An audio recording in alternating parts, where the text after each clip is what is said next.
अस्सलाम वालेकुम। उम्मीद करता हूँ आप सब लोग खैर ऑफिस से होंगे। तो आज हम करेंगे CS403 डेटाबेस मैनेजमेंट सिस्टम की फाइनल टर्म की प्रिपरेशन।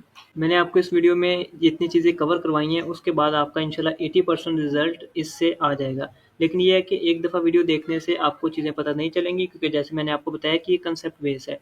कम से कम आप 2 दफ़ा इस वीडियो को देखें, और इसके अंदर कुछ चीज़ें ऐसी हैं जो कि एसक्यूएल कमांड्स वगैरह हैं, उनको तो वीडियो चाहे एक दफ़ा ही वो देखें, लेकिन उसको आपने बार-बार खुद अपने हाथों से लिखना है ताकि वो आपको याद हो जाए चीज़ें।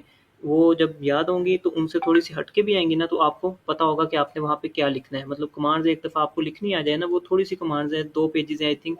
मतलब मैंने वो तमाम चीज़ें जो इम्पोर्टेंट थी वो आपको इस वीडियो में करवा दी हैं। अब ये है कि आपने उन पे प्रैक्टिस करनी है ताकि वो चीज़ें आपको पेपर में जाके भूल लेना और आपके मार्क्स अच्छे से अच्छे आ सकें। अभी हम स्टार्ट करते हैं अपने इसी पेज से, जिसमें सबसे पहला टॉपिक डिनॉर्मलाइज़ेशन का है।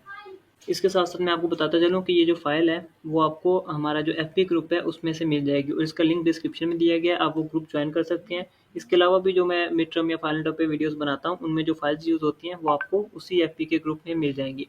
और एफपी ग्रुप जॉइन करने के लिए आपसे कोई 2 चीज़ें पूछी जाती हैं, लाइक आप वीयू के स्टूडेंट हैं कि नहीं, आपका सेमेस्टर क्या है, तो वो आपने बता देनी है, तो ऑटोमेटिकली जॉइन हो जाएगा। अगर आप वो नहीं बताते, तो वो अप्रूवल पे चला जाता है, तो आपको वेट करना पड़ता है कि कब आप जाके जॉइन करेंगे, जब एडमिन कोई भी वहाँ पे अप्रूव करेगा।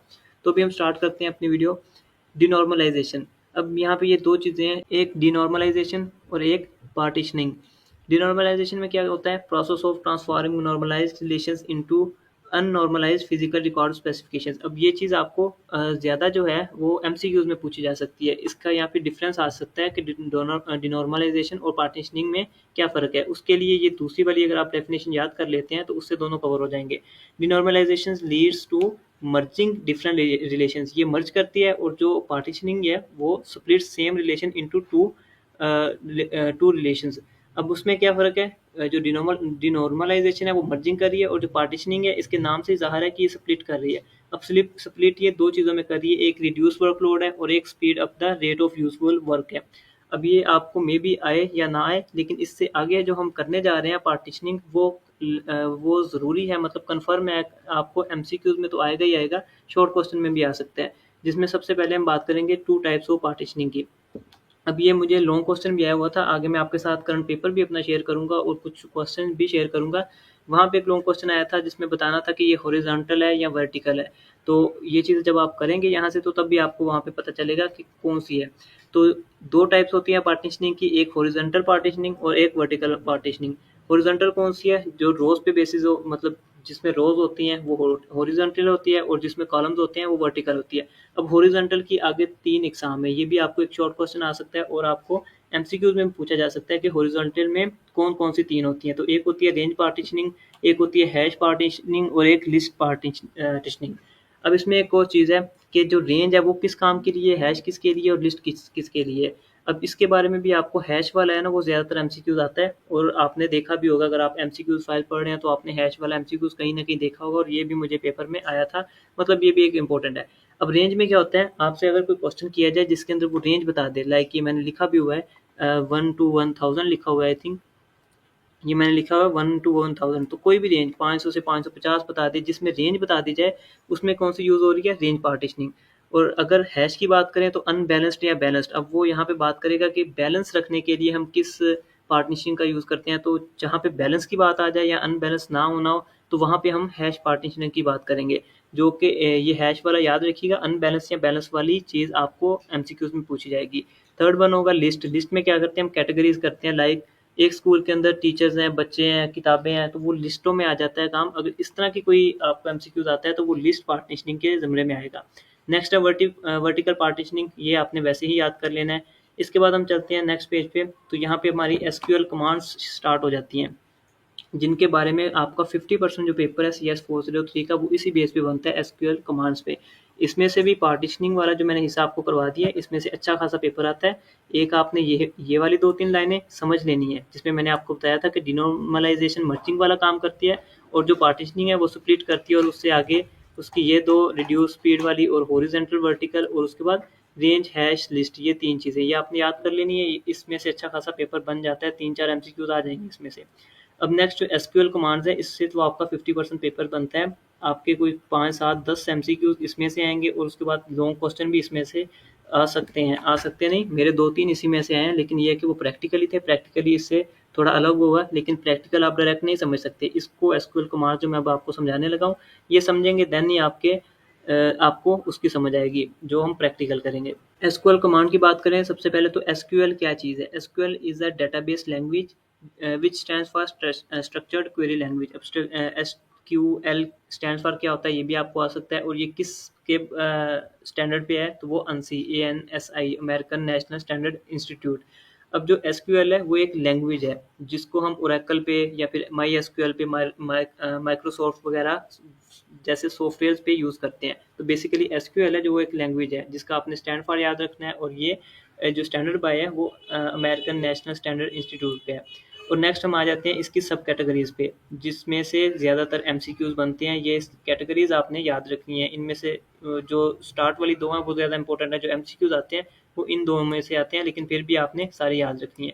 अब कैटेगरीज किस तरह से है, अब कमांड्स क्या है, पहले हम ये बात कर लेते हैं एसक्यूएल कमांड। अब कमांड क्या चीज़ है, लाइक हमें कोई भी काम करना है उसके लिए हम कमांड देते हैं। कोई टेबल बनाना है तो हम कहते हैं क्रिएट टेबल, क्रिएट करना है ना तो उसके लिए क्रिएट टेबल, डिलीट करनी है चीज़ तो डिलीट टेबल, कोई चीज़ ऐड करनी है तो इंसर्ट टेबल।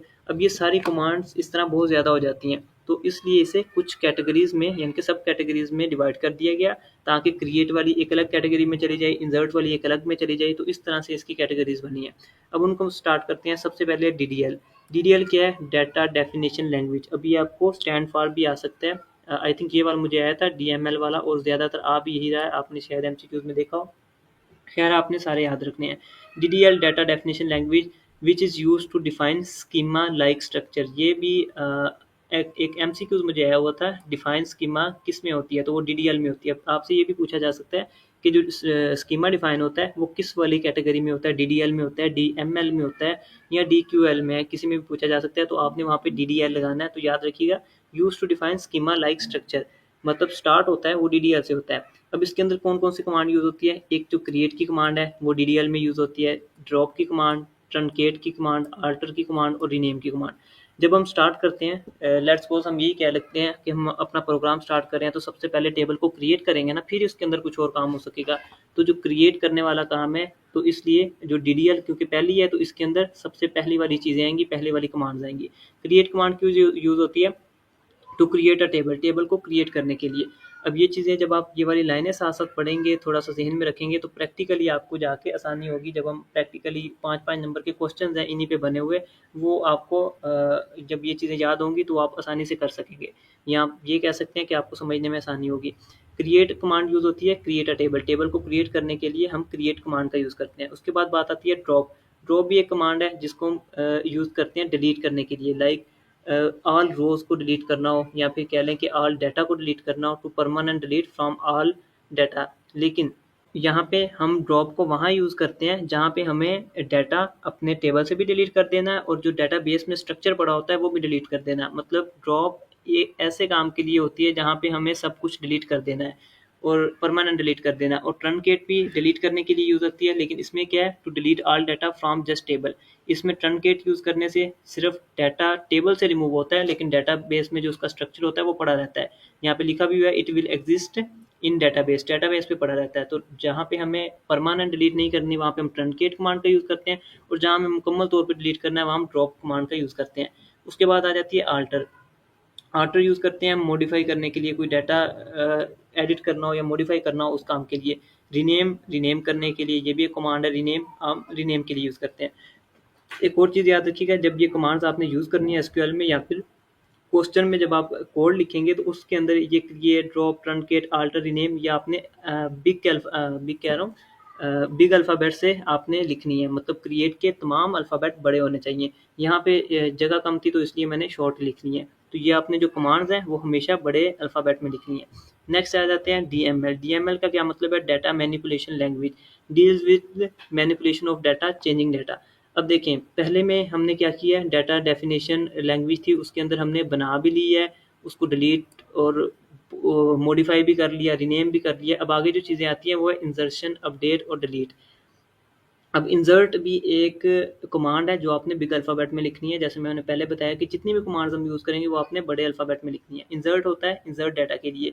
एक टेबल हमने पहले से क्रिएट कर लिया है, अब आगे उस कोड के आगे, मतलब एक कोड तो हमने लिख लिया उसको क्रिएट करने के लिए, लेकिन बाद में हमें कुछ डाटा मिला कि हमने उसके अंदर डालना है, तो उसके लिए हम इंसर्ट यूज़ करते हैं उसी टेबल के अंदर कुछ और डाटा डालने के लिए। फिर उसी टेबल को हम अपडेट भी करना चाहते हैं, तो उसके लिए हम अपडेट कमांड का यूज़ करते हैं उस डाटा को अपडेट करने के लिए, उस टेबल के अंदर वाले डाटा को अपडेट करने के लिए। उसके बाद हम डिलीट का यूज़ करते हैं टू डिलीट डाटा वन और मैनी। अब डिलीट की मदद से हम एक रो भी कर सकते हैं, ऑल रोज भी डिलीट कर सकते हैं, तो ये इस हिसाब से आपने डिलीट करनी है। लेकिन इस डिलीट का इस्तेमाल तो होता है, हमारे पेपर की बात करें तो वहाँ पे इस डिलीट का नहीं पूछा जाता। आपको अगर कोई एमसीक्यूज़ आता है तो वो या तो ड्रॉप के बारे में होगा या ट्रंकेट के बारे में होगा, जिसके अंदर दो चीज़ें आपने देखनी है। ड्रॉप परमानेंटली डिलीट कर देती है और ट्रंकेट स्ट्रक्चर में पड़ा रहता है। जो डाटा होता है वो सॉरी जो स्ट्रक्चर होता है वो डेटाबेस में पड़ा रहता है, सामने से वो टेबल में से डिलीट हो जाता है। तो ये दो चीज़ों के बारे में एमसीक्यू ज़्यादा पूछा जाता है, जो कि आपको कन्फ्यूजन जिसमें आपको हो सकती है। डिलीट के बारे में जो एमसीक्यूज़ है वो नहीं आता। नेक्स्ट है DQL, डाटा क्यूरी लैंग्वेज। ये आपने स्टैंड फॉर भी साथ याद रखने हैं। Also data retrieval language. अब इसमें क्या होता है, रिट्राइव करना होता है डाटा फ्रॉम डाटाबेस।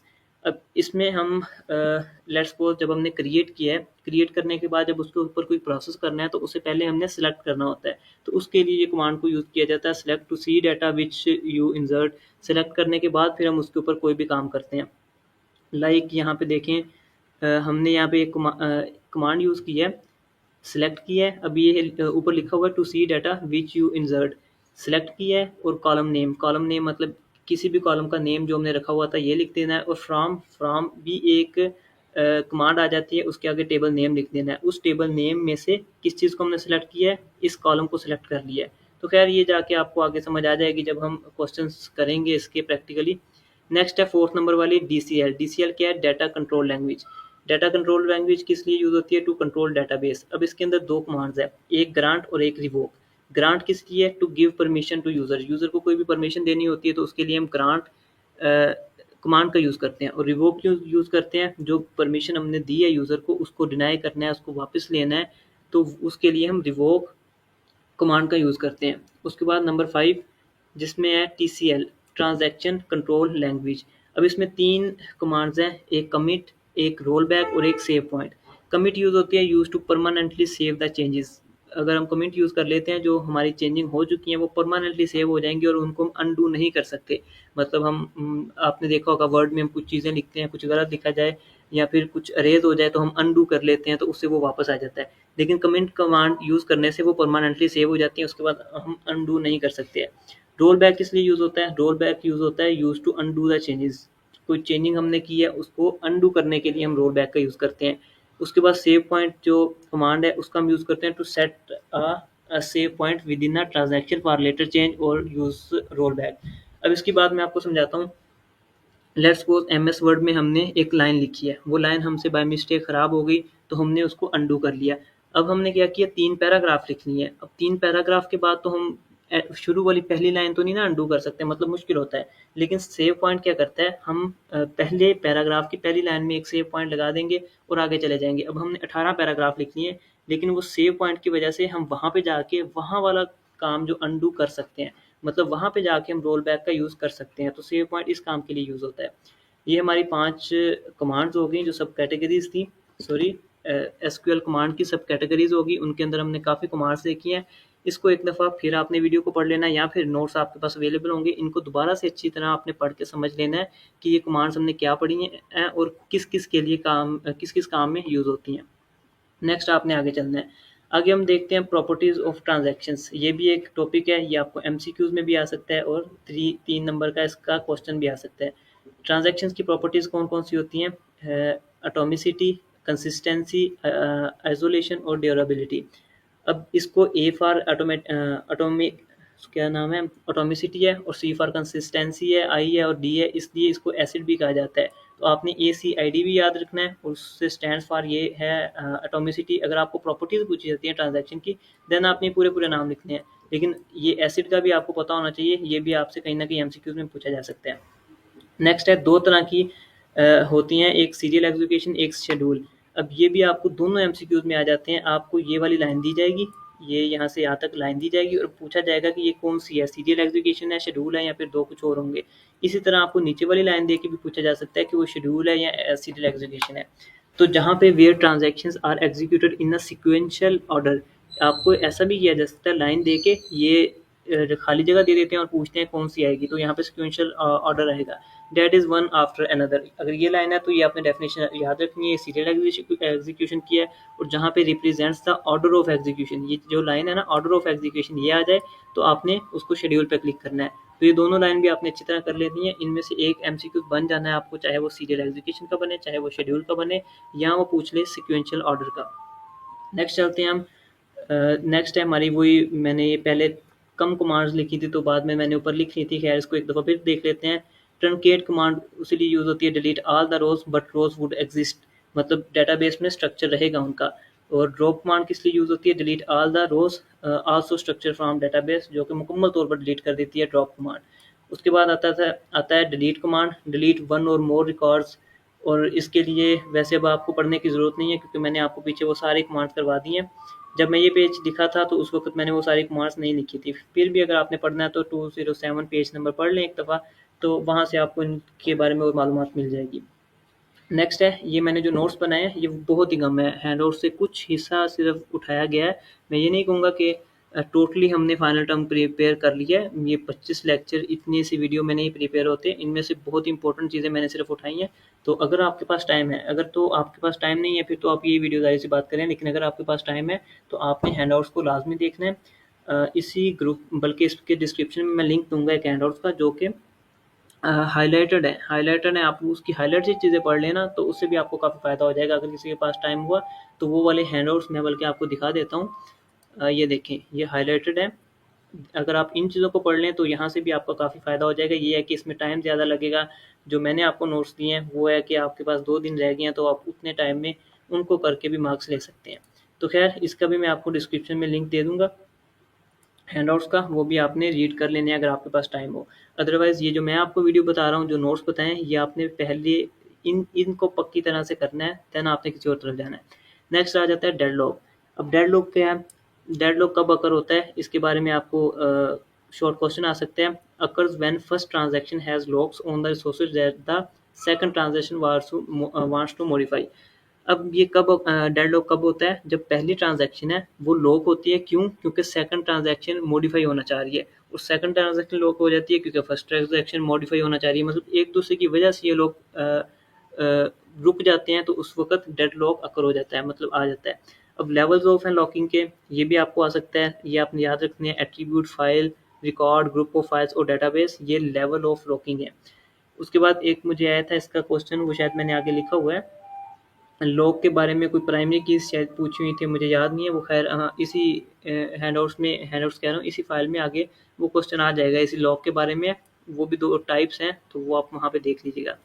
नेक्स्ट है सर्टन प्रोडक्ट। अब ये भी 4-5 चीज़ें हैं, क्रॉस ज्वाइन है, इनर ज्वाइन है, आउटर ज्वाइन है और सेमी ज्वाइन है, सेल्फ ज्वाइन है। इनमें जो ज़्यादातर एमसीक्यूज आ रहा है वो ये पहली वाला ही है, क्योंकि इसके 2 नाम है, एक सर्टन प्रोडक्ट है, और मज़े की बात ये है कि सर्टन प्रोडक्ट है, इसकी टाइप्स हैं ये इनर ज्वाइन, आउटर ज्वाइन और सेमी ज्वाइन और सेल्फ ज्वाइन, ये चारों सर्टन प्रोडक्ट की टाइप्स हैं, और सर्टन प्रोडक्ट को क्रॉस ज्वाइन भी कहते हैं। तो आपको जो एमसीक्यू ज़्यादा आ रहा है वो इसी सर्टन प्रोडक्ट का आ रहा है, जिसमें वो पूछता है कि आज certain dash join is when you join every row of one table to every row of another table. एक तो ये लाइन आ सकती है, तो आपने बताना है कि ये सर्टन प्रोडक्ट है, या फिर सर्टन की जगह आपसे क्रॉस ज्वाइन एमसीक्यूज में आ जाएगा, आपने वो बता देना है। या फिर एक और चीज़ आ रही है कि सर्टन प्रोडक्ट मालूम करें, वो क्या कहता है, इसकी 6 रोज़ हैं, 3 कॉलम है, और सेकंड टेबल की 4 रोज़ हैं, 5 कॉलम है। ये बता के वो कहता है कि इसका सर्टन प्रोडक्ट क्या बनेगा, और नीचे आपको एमसीक्यूज आता है 25, 35, 40, इस तरह के एमसीक्यूज आ जाते हैं। तो उसमें आपने क्या करना है, अगर आप नोट करें ना, तो वो कह रहा है पहले टेबल की रोज़ और दूसरे टेबल की रोज़ का प्रोडक्ट है ना, जो प्रोडक्ट वो क्या है, वो इसका जवाब बनता है। तो आपके क्वेश्चन में कॉलम भी दिए होंगे, आपने कॉलम को इग्नोर करना है, सिर्फ ये देखना है कि पहले टेबल की रो कितनी है, 8 रोज़ हैं, अगर 8 हैं तो देखना है दूसरे की कितनी है, दूसरे की 3 होंगी या जितनी भी होंगी उन दोनों को आपने मल्टीप्लाई कर देना है, और नीचे एमसीक्यूज देखना है, 8 या 24 इस तरह का एमसीक्यूज होगा, आपने उस पर टिक कर देना है। तो ये भी आपको एमसीक्यूज आ रहा है, जो भी पहली रोज़ को और दूसरी रोज़ को आपने मल्टीप्लाई करके नीचे जवाब होगा, आपने वो वाला टिक कर देना है। और क्रॉस चेन को ध्यान में रखिएगा, सर्टेन प्रोडक्ट और क्रॉस चेन एक ही चीज़ें हैं, और इसकी डेफिनेशन दोबारा पढ़ लें, ये भी आपको लाइन आ सकती है और पूछा जा सकता है कौन सी है। नीचे टाइप्स की बात करें तो ये भी आपने एक एक दफ़ा पढ़ लेनी है। इनके बारे में भी ऐसे ही पूछा जा सकता है। Only those rows from two tables are joint that have same values in the common attribute.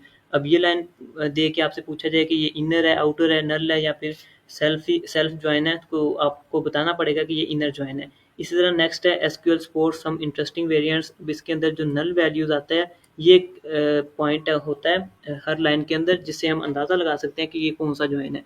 तो आउटर ज्वाइन के अंदर नल वैल्यू आ रही है, इनर ज्वाइन के अंदर है जो सेम वैल्यूज़ है, दोनों टेबल में सेम वैल्यूज ज्वाइन होती है वो इनर ज्वाइन है, जिसमें नल वैल्यूज आती है वो आउटर ज्वाइन है, और जिसमें when first inner join is perform, पहला ही इनर ज्वाइन परफॉर्म हो रहा है वो सेमी ज्वाइन आ जाता है। बाकी आपने पूरी लाइन याद होती है तो वो कर लें। सेल्फ ज्वाइन में क्या होता है, उसमें टेबल खुद के साथ ही ज्वाइन होता है। In self join a table is joined with itself. तो आपने याद रखना है सेल्फ ज्वाइन कब होता है, सेमी ज्वाइन, आउटर ज्वाइन और इनर ज्वाइन और क्रॉस ज्वाइन। इसमें से भी आपको 2-3 एमसीक्यूज आ जाएंगे, पहली लाइन पे ज़्यादा फोकस करना है। नेक्स्ट आ जाते हैं हमारे पास इन्फरेंस रूल्स। अब इसका एमसीक्यूज मुझे तो नहीं है लेकिन आपको आ सकता है, ये आपने याद रखना है।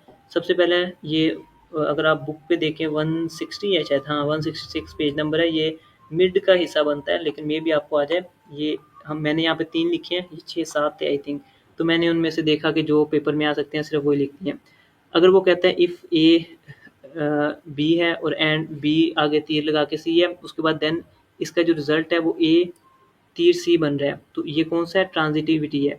तो आपको पूछा क्या जाएगा, ये वाले आपको क्वेश्चन में दिया जाएगा और ये पूछा जाएगा कि ये कौन सा है, ट्रांजिटिविटी है या फिर कौन सी है।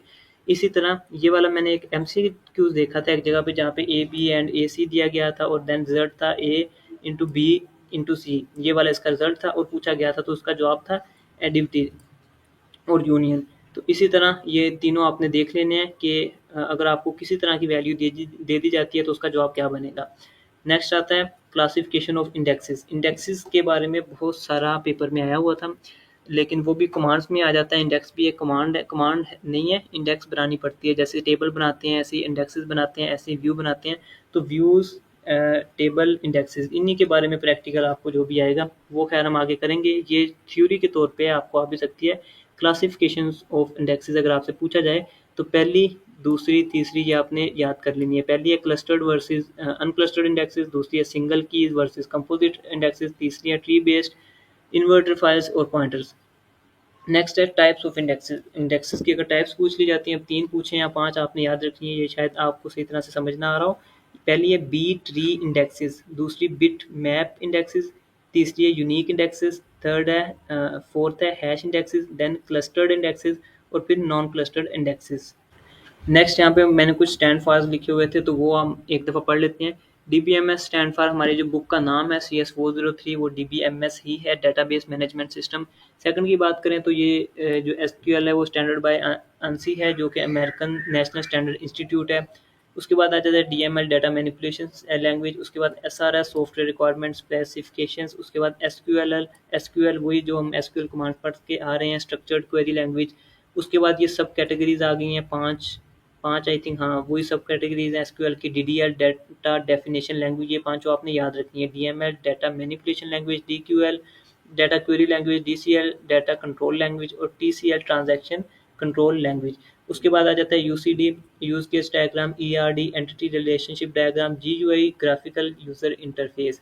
ये आपने सारे याद कर लेने, एक दफ़ा फिर पढ़ लें ताकि आपको पेपर में भूले ना, इनमें से 1-2 आ जाते हैं। ये जो डाटा मैनिपुलेशन है ना, ये ज़्यादा दफ़ा आ रहा है MCQs के अंदर, तो इसको ज़रा ज़्यादा ज़हन में रख लीजिएगा। नेक्स्ट है, नेक्स्ट हमारे पास आ जाती है SQL स्टेटमेंट्स। अब हम आ गए हैं प्रैक्टिकल की तरफ। अगर अब मैंने आपको बताया था जो हमने पहले SQL कमांड्स पढ़ी है ना, अगर आपने उसको एक दफ़ा नहीं दोहराया, चाहे वीडियो एक दफ़ा दोबारा देख लें या फिर आपके पास अगर नोट्स हैं तो उसको एक दफ़ा दोबारा पढ़ के आ जाएँ, क्योंकि हम उनको प्रैक्टिकली यहाँ पे करेंगे। तो स्टार्ट करते हैं SQL स्टेटमेंट से। सबसे पहले हम करते हैं कि अगर हम to remove an index called index, ये पहले ही थोड़ा सा मुश्किल आ गया। वो कह रहा है कि एक इंडेक्स जिसका नाम इंडेक्स नंबर है, एक इंडेक्स जिसके अंदर इंडेक्स नंबर एक कॉलम होता है, उस कॉलम को रिमूव करना है। रिमूव करने के लिए क्या करेंगे, अब रिमूव का मतलब होता है कम्प्लीटली तौर पे आपने ख़त्म करना है, तो उसके लिए हम ड्रॉप का यूज़ करते हैं। हमने देखा था ना ड्रॉप का यूज़ करते हैं कमांड का, तो हमने ड्रॉप कमांड यूज़ की और उसके बाद इंडेक्स हो गया, व्यू हो गया, टेबल हो गया। जब हम टेबल क्रिएट करते हैं, टेबल को कुछ करते हैं तो हम टेबल को बड़े अल्फ़ाबेट में लिखते हैं और ये एज़ इट इज़ लिखना होता है। इसी तरह व्यू को हम इंसर्ट करना है, व्यू के अंदर कुछ देखना है, व्यू को क्रिएट करना है व्यू को, तो तब व्यू को भी अल्फ़ाबेट में लिखना है और एज़ इट इज़ लिखना है। इसी तरह इंडेक्स, ये तीनों वर्ड, इंडेक्स को भी हमने इसको चाहे ड्रॉप करना है चाहे क्रिएट करना है, इसको हमें बिग अल्फ़ाबेट में लिखना है और एज़ इट इज़ लिखना है। तो ड्रॉप हमने क्यों लिखा, क्योंकि हमने रिमूव करना था, और इंडेक्स को रिमूव करना है, यानी कि इंडेक्स के अंदर कुछ किसी चीज़ को रिमूव करना है ना, तो इसलिए हमने इंडेक्स लिख लिया। और देन हमने देखा कि इंडेक्स के अंदर जो टेबल नेम है वो क्या है। अब यहाँ पे एज इट इज़ नहीं आएगा, अगर आपको टेबल नेम दिया गया है तो आप टेबल नेम लिखेंगे, नहीं तो आप ऐसे ही कुछ भी लिख सकते हैं अपनी तरफ से, जो कि मैंने लिख दिया टेबल नेम। टेबल नेम के आगे डॉट डॉट डाल के अब ये कॉलम होता है, तो यहाँ पे क्योंकि उसने खुद दिया होता है इंडेक्स नम, तो वो मैंने वही यहाँ पे लिख दिया। अगर उसने यहाँ पे कुछ और दिया होता तो मैंने इंडेक्स नम की जगह वो लिख देना था। तो इंडेक्स के अंदर से इंडेक्स नम को रिमूव करने के लिए हम कुछ इस तरह का सिंटैक्स यूज़ करते हैं जो आपके सामने एक लाइन में दिया गया है। नेक्स्ट है, ये भी एक क्वेश्चन है, टेबल नेम दिया गया है कंपनी। एक टेबल बनाया हुआ है, पहले से बना हुआ है, उसका नाम है कंपनी, ये टेबल का नेम है विद फील्ड्स। अब उसके अंदर फील्ड है, फील्ड से मुराद ये कह सकते हैं कि ऐसे बनी हुई हैं, इसके फील्ड कौन कौन सी है, पहला कंपनी नेम, इसके अंदर नेम लिखे हुए हैं, नेम और नीचे ये सारे नेम आ गए। और दूसरा क्या है, डिस्क्रिप्शन, हाँ डिस्क्रिप्शन है और नीचे इस तरह डिस्क्रिप्शन आ गया। थर्ड है ऑर्डर नंबर है, आई थिंक ऑर्डर नंबर है, और इस तरह नीचे आ गया। तो ये फील्ड बनी हुई है एक कंपनी नाम के टेबल के अंदर। तो ये कंपनी नाम में टेबल है जिसके अंदर फील्ड्स बनी हुई हैं 3 किस्म की। उसके बाद है to display company name in reverse order. उसने कहा कि एसक्यूएल कमांड्स लिखो, किसके लिए, ये जो कंपनी का नेम है इसको रिवर्स ऑर्डर में लिखना है। ये जो कंपनी का नेम क्या है, कंपनी है ना, तो इसको रिवर्स में लिखने के लिए हमने एक क्या लिखना है, एसक्यूएल कमांड लिखनी है। तो मैंने बताया था, अब जैसे टेबल तो बना हुआ है, उसके नेम को हमने चेंज करना है, कंपनी नेम को, सॉरी ये टेबल नेम है, लेकिन हमने जो रिवर्स करना है ना वो कंपनी नेम को करना है। ये लिखा हुआ है कंपनी नेम, तो कंपनी नेम क्या है, कंपनी नेम ये वाला है। तो कंपनी, मैंने आपको बताया था सेलेक्ट किस लिए यूज़ होता है, जब हमें किसी चीज़ के ऊपर कोई प्रोसेस करना हो, कोई मॉडिफिकेशन करनी हो, तो इसलिए हमने सेलेक्ट कमांड का यूज़ किया। और कंपनी नेम के ऊपर करना था तो हमने कंपनी नेम कर लिया। अब कंपनी नेम कहाँ है, ये तो एक फील्ड है ना इसके अंदर, ये किसके अंदर है, ये टेबल के अंदर है, तो उस टेबल का हमें लिखना पड़ेगा। फ्रॉम यूज़ होता है जिस चीज़ के अंदर से हमने लेनी है। अगर हमें टेबल के अंदर की कोई चीज़ लेनी है या इंडेक्स के अंदर की कोई चीज़ लेनी है या व्यू लेना है, तो उसके नीचे लाजमी फ्रॉम आएगा, क्योंकि टेबल का नाम लिखना होगा। व्यू में भी हमें टेबल का नाम लिखना पड़ता है, इंडेक्स में भी हमें टेबल का नाम लिखना पड़ता है, फ्रॉम। और वैसे भी हम अगर टेबल के अंदर कोई चीज़ लेते हैं तो नीचे फ्रॉम लिखना पड़ता है। सिलेक्ट कर लिया हमने कंपनी नेम को, और कहाँ से करना है, फ्रॉम कंपनी। कंपनी क्या चीज़ है, टेबल का नेम उसने ऊपर बताया है, तो हमने कहा है कि फ्रॉम इस वाले टेबल, कंपनी वाले टेबल से। अब नेक्स्ट हमने ऑर्डर्ड बाय, ये आपने वैसे ही लाइन लिखनी है, और आगे कंपनी नेम क्या था, ये कंपनी नेम था, एज इट इज लिख दिया। और आगे आ जाएगा डिसेंडिंग, डिसेंडिंग का DESC लिख के आपने सेमीकोलन लगा देना है, तो ये सिंटैक्स बन गया। ये इतना सिंटैक्स आपका बनेगा, इसका जवाब बनेगा। नेक्स्ट है to remove full table permanent. तो यहाँ पे ना एक छोटी सी मिस्टेक हुई है। देखें, हमने पीछे पढ़ा था ना कि जो रिमूव फुल टेबल है परमानेंट, मतलब स्ट्रक्चर से भी हो जाए, डिलीट हो जाए, तो उसके लिए हम ड्रॉप का यूज़ करते हैं, लेकिन यहाँ पे ट्रंकेट का यूज़ किया गया है। हाँ, ये कह सकते हैं कि यहाँ पे अगर लिखा होता that remove full table permanent, यहाँ पे ना होता, तो फुल टेबल रिमूव करने के लिए हम ट्रंकेट का यूज़ करते हैं। लेकिन अगर परमानेंट करना है, बैक मतलब डेटाबेस से भी रिमूव करना है, तो देन यहाँ पे ड्रॉप आएगा। वो चीज़ आपने याद रखनी है, जो मैंने एसक्यूएल कमांड्स आपको पहले पढ़ाई हैं वो अपने अच्छे से याद रखनी है। ड्रॉप यूज़ होती है, एक एक चीज़ अपने ध्यान में रखें, ड्रॉप और ट्रंकेट दोनों टेबल को फुल को रिमूव करने के लिए यूज़ होती है, मतलब फुल डिलीट होंगे।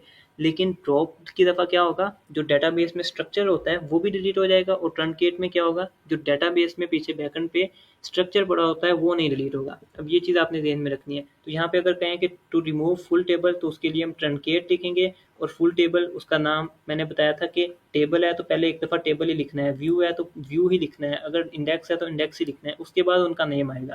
तो यहाँ पे ट्रंकेट करना है, टेबल को ट्रंकेट करना है, और अब टेबल का नाम लिखना है कि टेबल का नाम क्या है। तो टेबल का नाम अगर नहीं दिया हुआ तो हम सिंपल टेबल नेम या कुछ भी लिख देंगे, टी नेम कुछ भी यहाँ पे लिख सकते हैं, लेकिन ट्रंकेट और टेबल एज इट इज़ आना चाहिए। तो ये सिंटैक्स बनता है रिमूव फुल टेबल के लिए। ये छोटे छोटे भी मैं आपको करवा रहा हूँ, ये वाला वैसे क्वेश्चन में आ सकता है, लेकिन ये जो एक एक लाइन है वो मैं आपको इसलिए करवा रहा हूँ कि एक दफ़ा आपको समझ आ जाए। इसके बाद आपको कोई बड़ा भी आएगा प्रोग्राम, बड़ा सा कितना क्या आ सकता है 2-3 लाइनों का, तो वो भी आप कर सकेंगे, क्योंकि आपको पता होगा कि किस तरह से इनको लेके चलना है, सिलेक्ट के कहाँ पे लिखना है, फ्रॉम कहाँ पे लिखना है। अभी वेयर वाला भी आएगा, वो भी एक थर्ड न्यू चीज़ होगी। हमने अब यहाँ पे क्रिएट वाला भी आई थिंक नहीं किया, क्रिएट टेबल करने के लिए भी क्रिएट का वर्ड यूज़ होता है, वो भी हम आगे कर लेंगे। नेक्स्ट है basic syntax of adding record to table. अब जो रिकॉर्ड है वो टेबल के अंदर ऐड करने हैं, टेबल पहले से बना हुआ है तो उसके लिए हम इंसर्ट की कमांड यूज़ करेंगे, इंसर्ट के साथ इनटू का भी यूज़ करेंगे।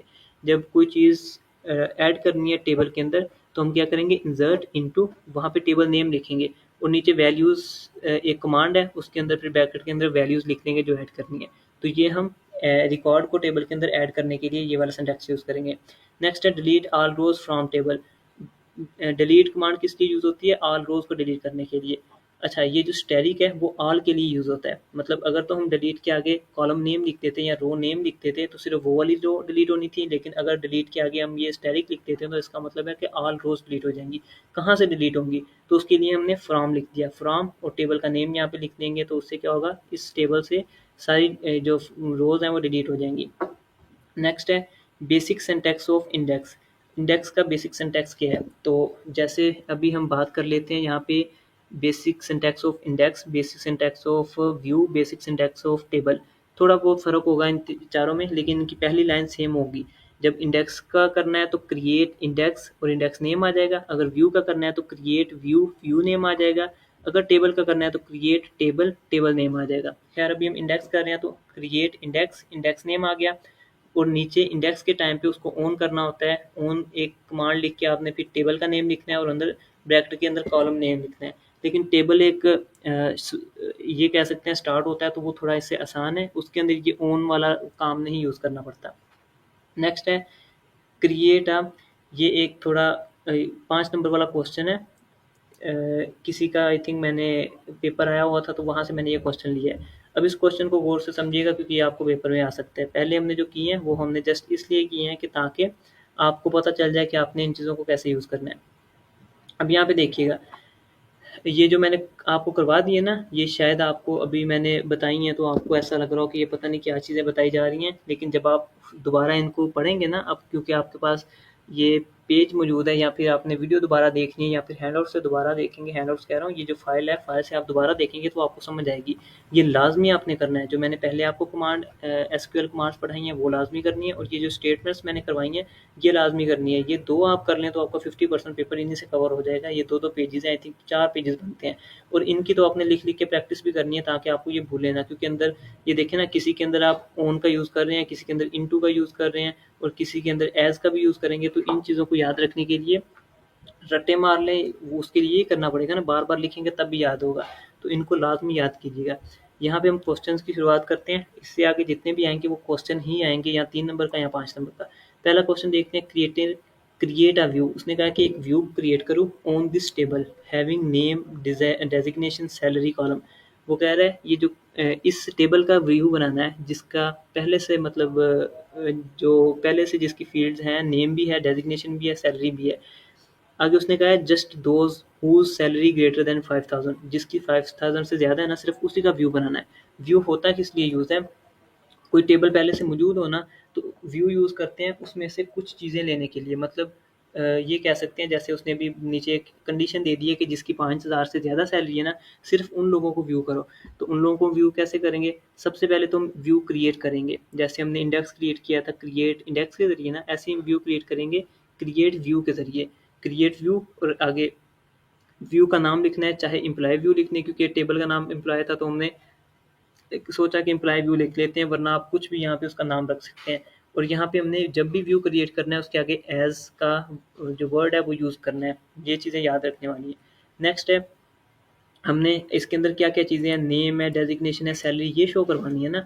इनमें से बेशक सिर्फ 5000 से ज़्यादा वालों की करवानी है, लेकिन ये तीनों चीज़ें शो करवानी है, तो इसलिए हमने सेलेक्ट किया है इन तीनों चीज़ों को। सेलेक्ट करके अब ये यहाँ से देखना है किसका नाम क्या था, नेम था, तो यहाँ पे हमने नेम लिख दिया, कॉमा डाला। आगे डेजिग्नेशन था, यही कॉपी करके नीचे लिख दिया, कॉमा डाला। और क्या था, सैलरी था, कॉमा डाल के सैलरी कर दिया। अब और अगर कोई कॉलम उसने दिया होता तो हम वो भी यहाँ पे लिख देते हैं। इनको हमने सेलेक्ट कर लिया। उसके बाद हमने फ्रॉम कमांड का यूज़ किया। फ्रॉम मैंने बताया था कि किस में से, ये हमने फील्ड्स तो ले लिए, कॉलम थे ना ये ले लिए, लेकिन कहाँ से लिए हैं, फ्रॉम टेबल से लिए हैं। अब टेबल का नाम लिखना पड़ेगा। टेबल का नाम क्या है, ये ऊपर टेबल का नाम लिखा हुआ है, ये टेबल का नाम है। उसने इसके अंदर भी बताया होगा आपको क्वेश्चन में कि टेबल का नाम क्या है। जो भी उसने टेबल का नाम बताया आपने वो टेबल का नाम यहाँ पे लिखना है कि फ्रॉम दिस टेबल, इस टेबल में से हमने ये कॉलम लिए। अब लेने कब हैं, आगे हमने कंडीशन लगानी है। कंडीशन के लिए वेयर यूज़ करते हैं, ये आई थिंक हमने पहले नहीं किया। कंडीशन के लिए हम वेयर यूज़ करते हैं। वेयर क्या, सैलरी ग्रेटर देन हो 5000। सैलरी क्या चीज़ है, ये कॉलम है ना, ये देखें, ये जब ग्रेटर देन होगा 5000 से तो ही वो वाले व्यूज़ बनेंगे, तो ये हमारा आंसर बनता है। अब इसी तरह का मुझे एक क्वेश्चन आया था जिसके अंदर सैलरी का जिक्र नहीं था, उसमें था कि जो लोग इस्लामाबाद एंड कराची से और कराची से हैं, इस्लामाबाद और कराची से हैं, उन लोगों को व्यू बनाओ, उन लोगों का व्यू बनाओ। तो वो भी एक क्वेश्चन आ गया है। तो अगर आपको ये 5000 डिजिट्स वाला आ जाता है तो वो भी आप कर सकेंगे। फिर एक ऐसा भी है, मतलब इस तरह के 2-3 क्वेश्चन व्यू वाले आए हैं। तो 2 तो मुझे आए हैं, मेरे पेपर में 2 आए हैं और ये मैंने किसी का उठाया था। मतलब कि आपको ये काफ़ी इंपॉर्टेंट है, एज इट इज़ आप याद करें। ये 5000 वाला आ गया जिसमें सिर्फ सैलरी को 5000 से ज़्यादा रखना है। एक था जिसमें कम भी है और ज़्यादा भी है, और फिर एक ऐसा भी है जिसमें इस्लामाबाद और कराची, मतलब 2 वार 4 वाले आ जाते हैं जिनको हम करैक्टर टाइप कहते हैं। तो वो तीनों जब आप देखेंगे बार बार तो आपको पेपर करने में आसानी हो जाएगी। अब नेक्स्ट है, ये मेरा अपना पेपर नेक्स्ट शेयर होने वाला है जो अभी मैं दे के आया हूँ 17 तारीख को। अब इसके अंदर सबसे पहला क्वेश्चन तो मुझे दिया गया था, ये तो मैंने अब जवाब लिखे हुए हैं, वरना मुझे एक टेबल 1 था जिसके अंदर रैम, रोम और S RAM, D RAM, C D ROM ये दिया गया था, और सेकंड टेबल में main memory, optical and read only, और ये 5 दिए गए थे। और मुझे कहा गया था कि बताओ पहले वाला किससे अटैच होगा। वो हम छोटी क्लासेस में करते होते थे, वो लाइनें लगा के कॉलम मैच करते थे, तो यहाँ पे भी यही था, मैचिंग करनी थी। तो ये तो मैंने खैर आपको जवाब लिख के दे दिए हैं कि रैम मेन मेमोरी होती है, W R M optical and read only है, S RAM high speed static RAM है, D RAM Y write only read only disk है। सॉरी ये मिस्टेक हो गई है, ये ना जो डी रैम है ये आई थिंक इसका ये बनेगा और राइट का ये बनेगा। ये भी मैं एक दफ़ा कंफर्म कर लेता हूँ। तो मैंने अभी ये कंफर्म किया है, ये करेक्ट लिखा हुआ है। अच्छा, इसके अलावा भी अगर इसमें कोई मिस्टेक होती है ना तो एक काम किया करें, कमेंट में ज़रा बता दिया करें ताकि मैं आपके कमेंट को पिन कर सकूं और बाकी लोगों की भी हेल्प हो सके, क्योंकि हो सकता है मुझसे भी कोई मिस्टेक्स हुई हो, मैंने इतना पढ़ाया है तो उसके अंदर कुछ ना कुछ गलती हो सकती है बंदे से। तो अगर आप लोगों को ये मिले कहीं ना कहीं गलती तो आप लोग ज़रा कमेंट कर दिया करें और आपके कमेंट को मैं इंशाल्लाह पिन करूँगा, या फिर आपके उस गलती को मैं अपने पिन किए हुए मैं लिख दूंगा ताकि बाकियों का फ़ायदा हो सके। तो ये आपने टेबल याद कर लेना है। उसके बाद है क्रिएट व्यू, वे ये एक चीज़ है जो थ्योरेटिकली मुझे आ गई है, उसके बाद सारा कमांड बेस पे है, एसक्यूएल कमांड ही होगी।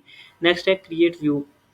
अब ये वही बात है जो मैंने आपको बताई थी कि उसने कहा कि क्रिएट व्यू बनाना है जिसके अंदर ये सारी चीज़ें उसने यही तकरीबन यही बताई हुई थी, और उसने कहा था कि कराची और इस्लामाबाद वाले लोग लेने हैं। तो मैंने क्या किया, क्रिएट व्यू बनाया, फिर उसका व्यू नेम लिख दिया, जो भी लिखना था मेरी मर्जी है।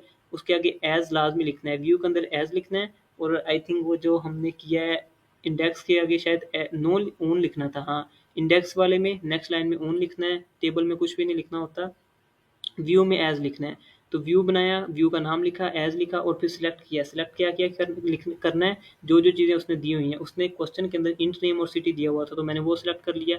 फ्रॉम, अब उसने टेबल नेम भी दिया हुआ था इंस्ट्रक्टर तक टेबल का नेम, तो मैंने फ्रॉम इंस्ट्रक्टर कर लिया। फिर मैंने जो कंडीशन लगाई है उसमें कंडीशन उसने कही थी कि कराची या इस्लामाबाद, तो मैंने वेयर लिखा, सिटी लिखा, और यहाँ पे ग्रेटर देन या लेस देन नहीं लिखा, इन लिख के ब्रैकेट के अंदर कराची लिखा और कोमा इस्लामाबाद लिख दिया, क्योंकि उसने 2 सिटी की बात की थी। तो इस तरह से ये इसका सिंटैक्स बनता है। अगर हमें कराची इस्लामाबाद या कोई भी 2 शहरों के नाम या किसी भी 2 चीज़ों के नाम आ जाए तो आप इस तरह लिखेंगे। अदरवाइज़ अगर 25,000 से कम, 5,000 से कम, 10,000 से कम या ज़्यादा, तो उसके लिए हम less than greater than use करेंगे, जो कि हमने ऊपर किया है। उसके बाद नेक्स्ट क्वेश्चन एक दफ़ा हम एज वाला करते हैं। यहाँ पे एज वाला एक क्वेश्चन था, यह शायद वो मिस हो गया मेरे से। ये देखिए एज वाला पहले क्वेश्चन करते हैं। अब इसके अंदर क्या है, write SQL to count number of students record whose age less than 30 and greater than 25। अब वहाँ पे हमने व्यू बनाने थे, यहाँ पे काउंट करनी है। काउंट कैसे करनी है, सबसे पहले सिलेक्ट है, उसके बाद काउंट कमांड का यूज़ करना है और स्टार लिख लेना है।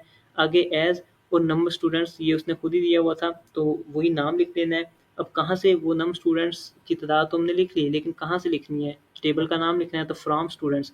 अब यहाँ पे जो मैंने वेयर कंडीशन लगाई है वो कैसे लगाई है, वेयर आगे ये कुछ नहीं है, ये ऐसी लाइन लगी हुई है। वेयर आगे क्या किया है, age greater than 25 and age less than 30। तो ये यहाँ पे कंडीशन कुछ इस तरह से लगाई गई है। तो ये 3 तरह के क्वेश्चन है जिनमें तीनों में अलग अलग तरह से कंडीशन लगाई गई है। ये आपने देख लेना है, आपको जिस तरह का भी है आपने कर लेना है। अच्छा, तो हम यहाँ पे थे SQL code to create simple index. अब एक सिंपल इंडेक्स हमें क्रिएट करना है जिसका नेम एसटीडी डिटेल होगा ऑन द सीजीपीए फील्ड, जिसकी सीजीपीए एक फील्ड हो ऑफ स्टूडेंट टेबल।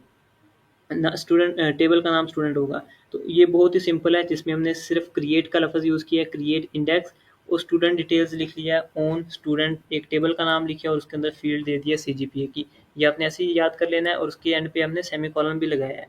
इस क्वेश्चन का ये जवाब बनता है। नेक्स्ट है, ये मैंने आपको बताया था जब हमने डेडलॉक किए हैं। सच डेडलॉक में एक और चीज़ याद आई, डेडलॉक तो आपको पता है कब अकर होता है, आपको मैंने डेफिनेशन पढ़ा दी है। डेडलॉक को ख़त्म करने के लिए मैकेनिज्म का यूज़ किया जाता है। ये आपको एमसीक्यूज भी आ सकता है, या हैंडआउट से ना मैकेनिज्म की डेफिनेशन पढ़ लीजिएगा थोड़ी सी। तो डेडलॉक को खत्म करने के लिए मैकेनिज्म क्या करता है, मैकेनिज्म डिटेक्ट करता है डेडलॉक को। तो ये भी मेरे ज़हन में आ गया। अभी प्राइमरी मोड्स ऑफ लॉक, ये मुझे पेपर आया हुआ था जहाँ पे हमने क्लासिफिकेशन ऑफ डेडलॉक पढ़े हैं, हमने types of I think lock भी पढ़ी है। तो साथ हम प्राइमरी मोड्स ऑफ लॉक भी पढ़ लेते हैं, जो कि 2 ही पूछे गए थे, एक शेयर्ड लॉक है, एक एक्सक्लूसिव लॉक है। ये भी आपने याद कर लेना है। नेक्स्ट है basic syntax of create table. ये सबसे पहले करना चाहिए था वैसे हमें, क्योंकि सबसे पहले है ना जो मैं ये कह सकता हूँ कि एसक्यूएल कमांड्स के बाद अगर हम प्रैक्टिकली कुछ करते हैं तो सबसे पहले टेबल क्रिएट किया जाता है। तो बेसिक सिंटैक्स आपका टेबल का यही है, जो कि सबसे ईजी है, सबसे सादा है, जिसके अंदर क्या है, टेबल क्रिएट करना है तो क्रिएट टेबल और टेबल का नाम लिख लेना है। और टेबल का डाटा कैसे लिखना है, ब्रैकेट्स के अंदर एंड पे सेमीकोलन लगा के अंदर उसके डाटा लिख देना है। डाटा कैसे लिखना है, कॉलम 1 लिखा है आपने, कॉलम 2 लिखा है, इसी तरह कॉलम 3, 4, 5। और कॉलम 1 क्या होगा, मतलब अगर तो कॉलम 1 के अंदर आपने गिनती लिखनी है तो यहाँ पे इंट डाटा टाइप आएगी। अब यहाँ पे डाटा टाइप लिखा हुआ है लेकिन यहाँ पे कोई ना कोई डाटा टाइप आनी है, इंट आएगी। अगर आपने उसके अंदर नेम लिखना है तो नेम के लिए varchar का यूज़ करते हैं, और varchar आपको एमसीक्यूज में भी आ सकता है। पूछेंगे वो टेक्सचुअल डाटा के लिए हम कौन सी यूज़ करते हैं, तो मैं आपको लिख के बता देता हूँ। तो वहाँ पे आपने ये वाला ऑप्शन क्लिक करना है, varchar। जो टेक्सचुअल डाटा है ना, टेक्सचुअल डाटा ही होता है ना, जैसे नेम लिखना है, मेरा नाम एम एस रहमान है, अगर एम एस रहमान मैंने लिखना हो तो उसके लिए मैं varchar का यूज़ करूँगा। एम एस रहमान टेक्सचुअल डाटा है, तो टेक्सचुअल डाटा के लिए हम varchar को यूज़ करते हैं। इंटीजर के लिए इंट का यूज़ करते हैं, मतलब कोई भी यहाँ पे डाटा टाइप लिखनी है, कॉलम 2 और यहाँ पे डाटा टाइप लिखनी है। ये एक सिंपल तरीका है क्या बनाने का, टेबल बनाने का, basic syntax of create table. उसके बाद फिर क्रिएट व्यू आ जाता है, क्रिएट इंडेक्स जो कि हमने पहले पढ़ लिया है, व्यू क्रिएट करने का भी हमने पढ़ लिया है, इंडेक्स क्रिएट करने का भी हमने पढ़ लिया है, जिसमें हमने और भी काफ़ी चीज़ें पढ़ी हैं। नेक्स्ट ये हमने कर लिया है काउंट नंबर वाला। उसके बाद आ जाते हैं क्रिएट डेटाबेस स्कीम। अच्छा, ये यहाँ पे एंड हो गया। क्रिएट डेटा बेस स्कीम वही है जो मैंने आपको स्टार्ट में बताया था। ये मुझे एमसीक्यूज आया हुआ था और मैं वहाँ पे ना एक वक्त के लिए मैं कंफ्यूज हो गया कि ये तो था ही नहीं, क्योंकि डीडीएल के अंदर क्या चीज़ें हैं, डीडीएल के अंदर आती है आई थिंक क्रिएट से स्टार्ट होता है, ड्रॉप आता है, ट्रंकेट आता है, रीनेम आता है और अल्टर आता है। तो ये 4-5 चीज़ें थी, लेकिन हमने देखा ही नहीं कि डीडीएल की जो अपनी डेफिनेशन है वो यही थी कि टू क्रिएट डेटाबेस स्कीमा, तो उसके लिए डीडीएल होता है। तो ये अपने याद रखना, ये स्कीमा वर्ड है, तो ये आपको एमसीक्यूज के तौर पे आ सकता है। तो यहाँ पे हमारा ये ख़त्म होता है। अब मैंने आपको जो प्रोग्राम्स करवाए हैं यहाँ पे प्रैक्टिकली, वो अपने बार बार देख लेने या फिर दोबारा सुन लें, जैसे भी हैं आपने उनको खुद अपने हाथों से लिखना है ताकि वो आपको याद हो सके। इन्हीं में से दोबारा आना है। अगर आप यही कुछ 6, 7, 8 मैंने जो आपको लाइनें करवा दी हैं, लाइनें नहीं पूरे पूरे प्रोग्राम करवा दिए हैं, ये आप बार बार करें। और इसके बाद अगर आपको टाइम मिलता है तो मैंने जो हैंडआउट्स आपको कहा है हाईलाइटेड, ये आप एक दफ़ा पढ़ लें, अदरवाइज़ आपका इससे गुजारा हो जाएगा। ये मैं फिर कह रहा हूँ कि जो हमने प्रैक्टिकल वाले किए हैं इनको बार बार लिख के देखिएगा, ताकि ये जो एज़ इनटू इस तरह की आपकी मिस्टेक्स ना रहें। बाकी अगर आपको वीडियो अच्छी लगी है तो वीडियो को लाइक ज़रूर कर दीजिएगा और अपने दोस्तों के साथ ज़रूर शेयर कीजिएगा। और पेपर देने के बाद अपना फीडबैक ज़रूर दिया करें कि आपका पेपर इसमें से कितना आया, कौन सी चीज़ पेपर में आई, किस तरह के क्वेश्चन आए, वो अपने कमेंट बॉक्स में ज़रूर बताया करें। शुक्रिया, मिलेंगे इंशाल्लाह नेक्स्ट वीडियो में। अस्सलाम वालेकुम, अल्लाह हाफ़िज़।